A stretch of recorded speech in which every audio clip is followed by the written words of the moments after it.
ముష్రిక్ల చెడు పద్ధతి. ఖురాన్ సూర 6 ఆయత్ 145. ఇక్కడ ముష్రిక్ల ఒక చెడు పద్ధతి గురించి చెప్పడం జరిగింది. అదేమిటంటే వారు తమకు నచ్చిన విధంగా కొన్నింటిని హలాల్గా మరికొన్నింటిని హరాంగా చేసుకునేవారు. దీని గురించి వారికి ఈ విధంగా నచ్చజెప్పడం జరిగింది. నిజానికి దేనినైనా హలాల్ లేదా హరాం చేసే హక్కు కేవలం అల్లాహ్కి మాత్రమే ఉంది.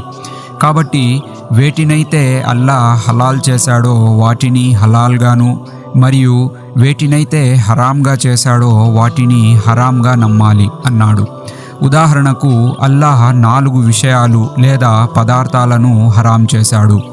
1 మృతి చెందిన పశువు, 2 ప్రవహించే రక్తం, 3 పంది మాంసం, 4 అల్లాహ్ కాకుండా మరొకరి పేరు జబించి జిబాహ్ చేయబడిన జంతువు, వీటిని హరాంగా భావించాలి అన్నాడు.